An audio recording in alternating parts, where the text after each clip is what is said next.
welcome to the Instagram stories for Friday, March 8th. I'm your host, Daniel Hill. Let's start off with the biggest news of the day, which is a report that comes from the Earned Media Insights platform, Memo. And they published a new report which looks at how social media engagement relates to content readership, and basically whether more social media shares and comments leads to more people actually clicking through to read the post.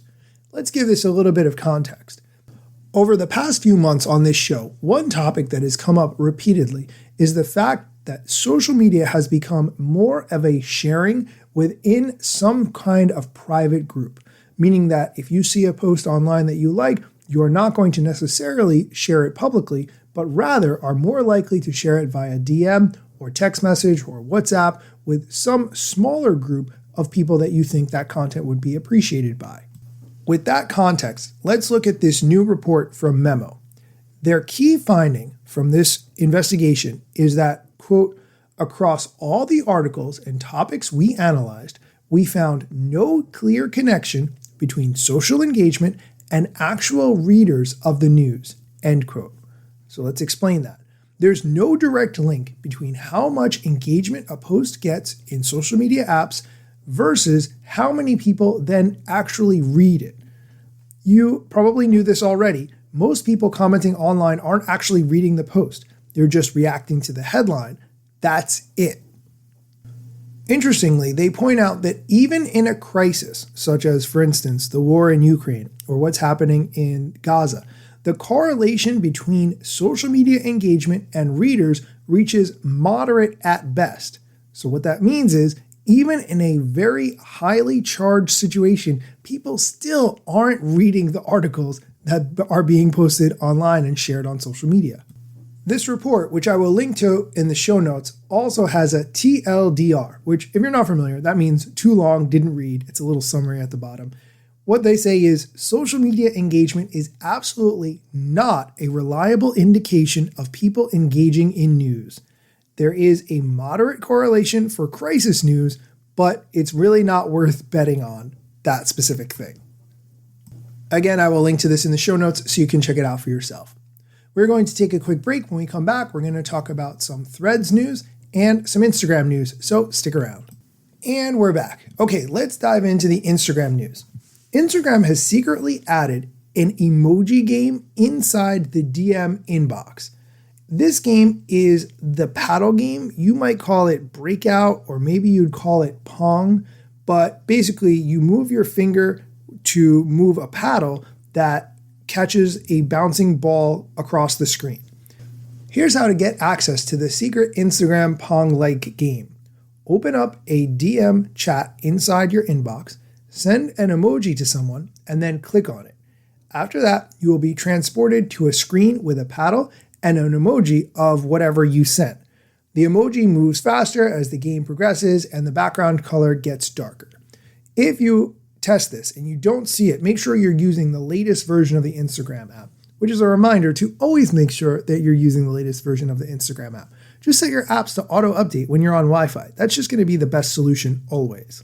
And lastly, a quick hit of Threads news. Adam Mosseri posted in Threads, we've been testing the ability to save a draft and also to take photos within the Threads app. We are rolling both out to everyone. Hope these make it easier to share your ideas on the fly.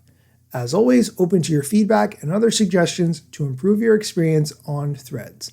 That is the entire thread. I will link to it in the show notes so that you can see it for yourself. Frankly, I don't think it's very exciting, and I don't want to spend any more time talking about those two things. That's it for today's news, and now I'd like to take a moment to give a shout out to a listener who wrote an awesome review for this show on Apple Podcasts.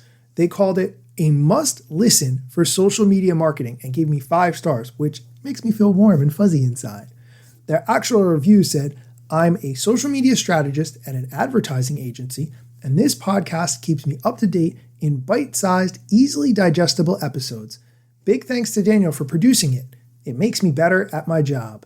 And that came from Crossing 104. I'm not sure who Crossing 104 is. If you send me a DM and you tell me you are Crossing 104, I will send you a lovely gift. So thank you for the review. If you would like to leave a review of this show, which would be very much appreciated, you can do that directly from the show notes. Even if you don't necessarily listen on Apple Podcasts, you can still use the link in the show notes to leave a review. It helps other people to find the show, and it's really the best way to say thank you. As always, I appreciate you listening, and be sure to come back on Monday for the next episode of the Instagram Stories.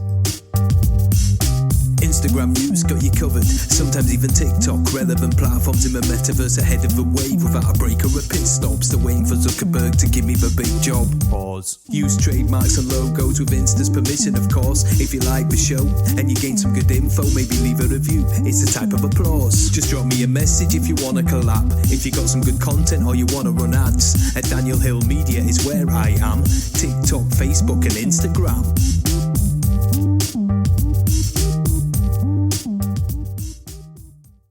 Oh, hey, thanks for listening all the way to the end of the episode. I had an idea I wanted to run by you and get your input.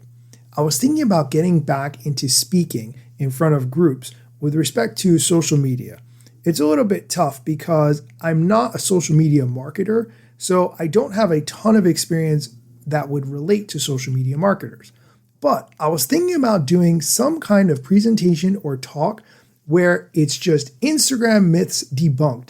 And I take Instagram myths that people believe, and instead of explaining why those are myths, I just play a clip of Adam Mosseri explaining why it's a myth. I don't really do much talking other than posing the question and putting Adam Mosseri's answer. I am confident that I could do at least 15 minutes worth of this content, if not 20 or even 30 minutes of this kind of content. So, some questions. Number one, do you think this is a good idea? Number two, do you think that this is something that people would want to see in some kind of talk environment? And number three, would you be willing to be a tester if I did it on Zoom?